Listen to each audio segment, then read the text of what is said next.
Assalamualaikum warahmatullahi wabarakatuh. Alhamdulillahilladzi anzala sakinata fi qulubil mu'minin liyazdadu imanan ma'a imanihim. Asyhadu alla ilaha illallah wahdahu la syarikalah al-malikul haqqul mubin wa asyhadu anna Muhammadan abduhu wa rasuluh arsalahu rahmatan lil alamin. Allahumma sholli ala Muhammadin wa ala alihi wa ashabihi ajmain. Amma ba'd.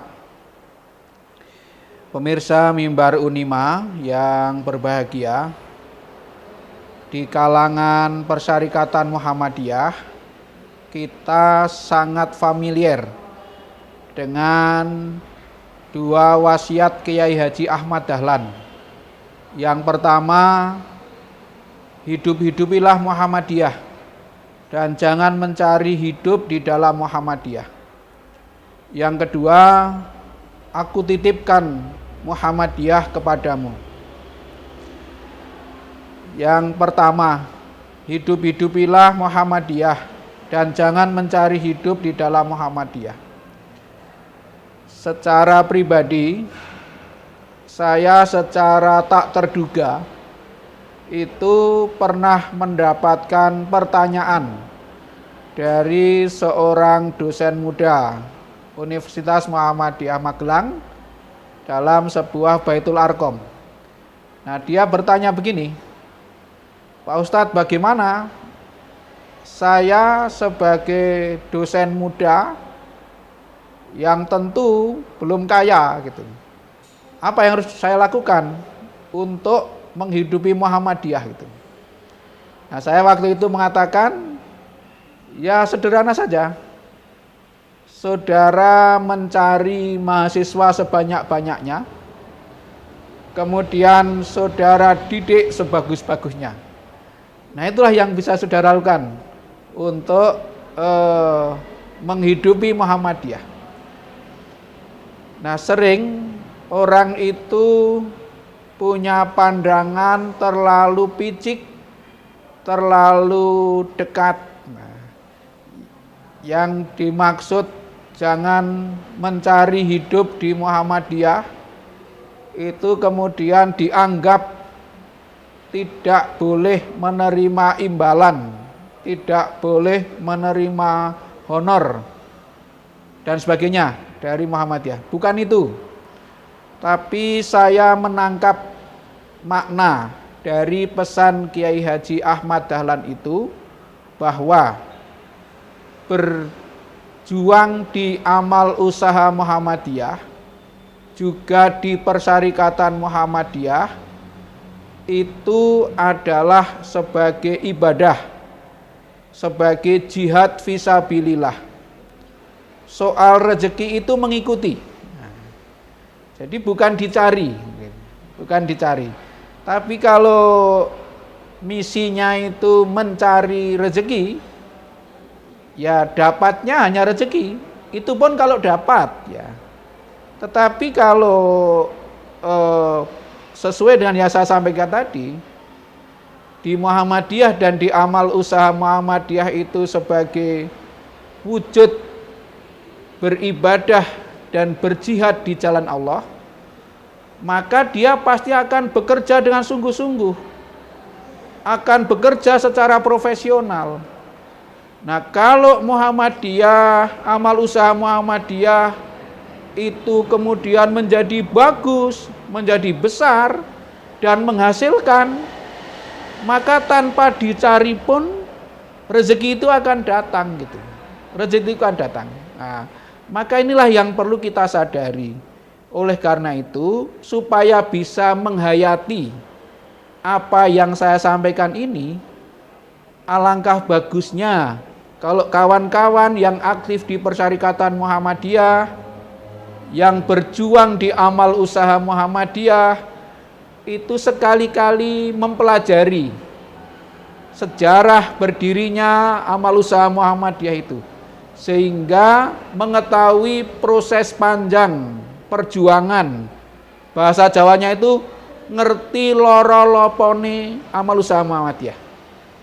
Bukan taunya hanya manisnya saja. Kalau taunya hanya manisnya saja, nanti akan banyak kecewa di amal usaha Muhammadiyah itu. Dulu ketika mendirikan itu para pendahulu kita itu betul-betul belum punya apa-apa, belum punya modal apa-apa. Dan itu sungguh-sungguh dilakukan. Nah, sehingga bisa berkembang karena kesungguhan dan profesionalitas yang dilakukan itu, sehingga amal usaha kita semakin hari semakin besar. Nah, kalau dulu para perintis amal usaha kita itu tanpa modal apapun, tanpa modal apa-apa ya, itu bisa, maka alangkah malunya kita ya, ketika sekarang amal usaha itu sudah ada apa-apanya, kok kita lemah di dalam berjuang, di dalam mengembangkan amal usaha, kalkulasinya hanya selalu angka-angka, maka sungguh naif kita ini.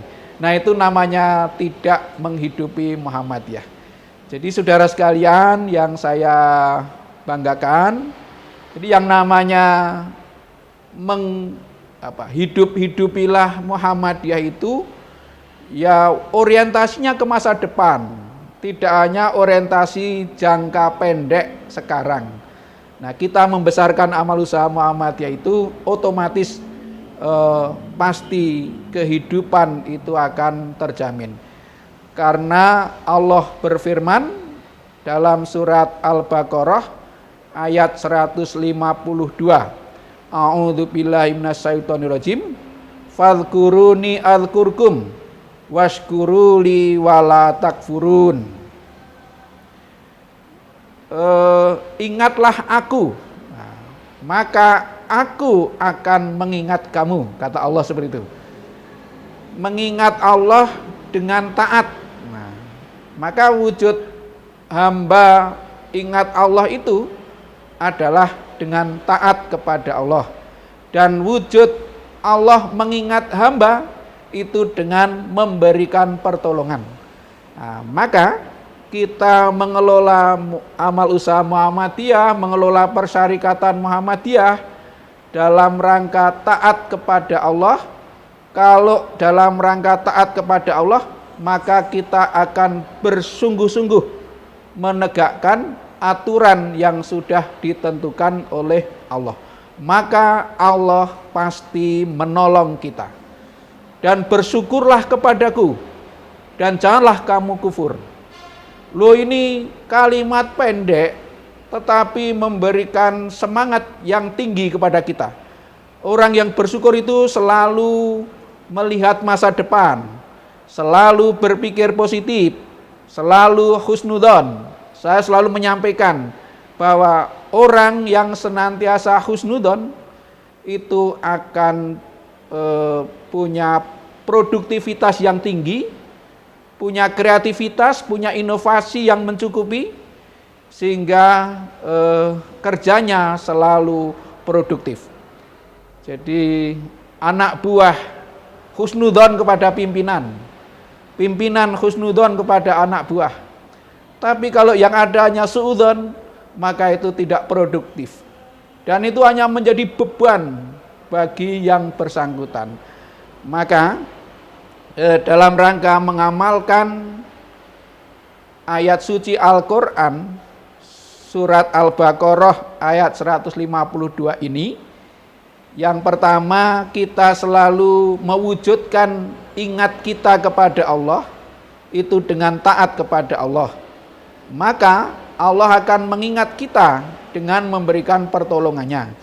Kemudian yang kedua, kita senantiasa bersyukur kepada Allah.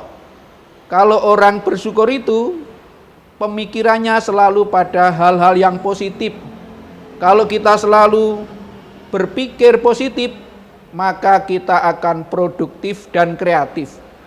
Dan kita akan selalu memikirkan masa depan.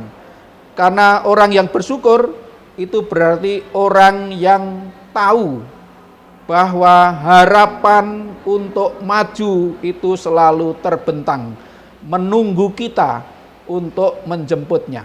itu orang yang bersyukur kepada Allah. Dan itulah cara kita menghidupi Muhammadiyah, yang kalau itu kita lakukan, otomatis kita akan hidup, tidak usah diminta. Dan di Muhammadiyah itu yang menjadi ukuran kemuliaan seseorang bukan terletak kepada hal-hal yang bersifat primordial.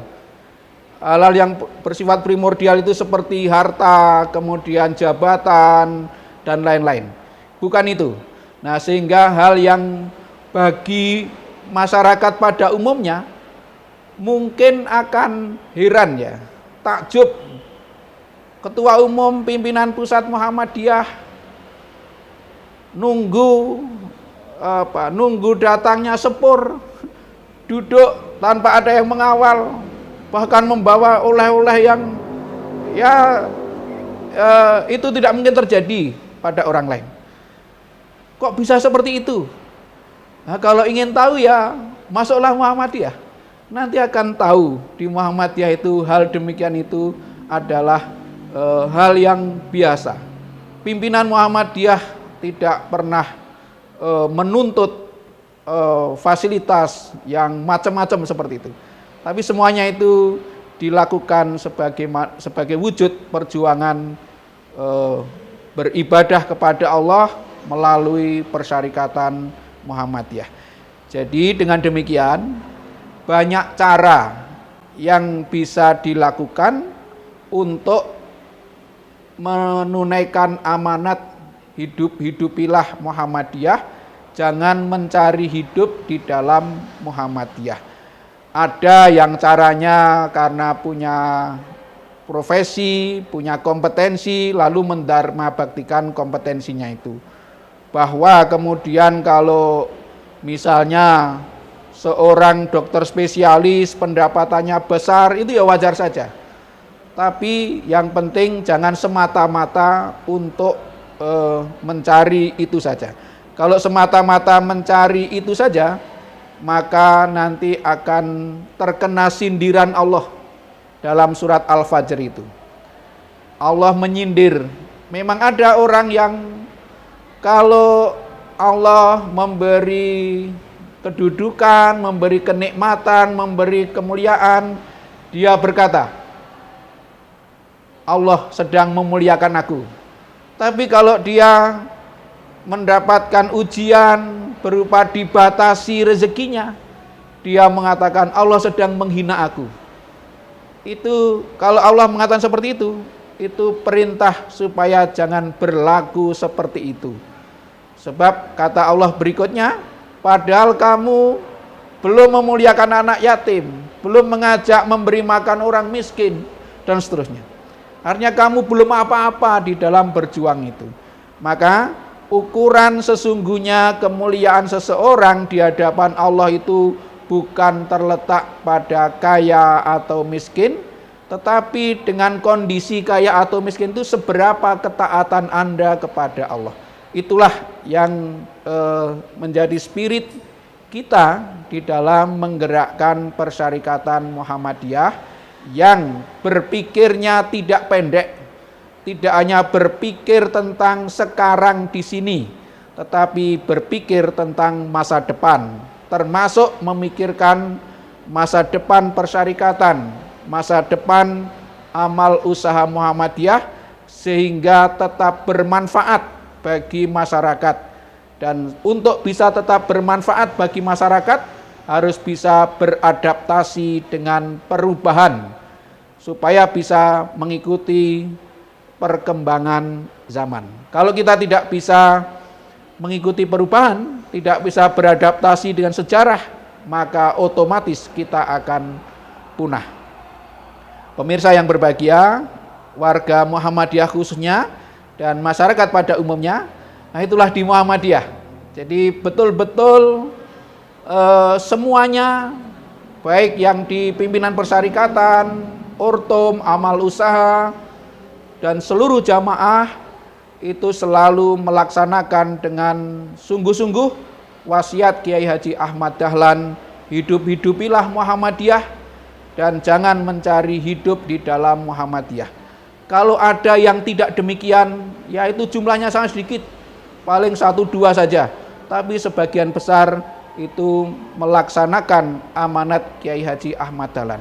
Dan yang kedua, Kiai Dahlan berwasiat, kutitipkan Muhammadiyah kepadamu. Jadi kita itu hanya dititipi, bukan disuruh mewarisi.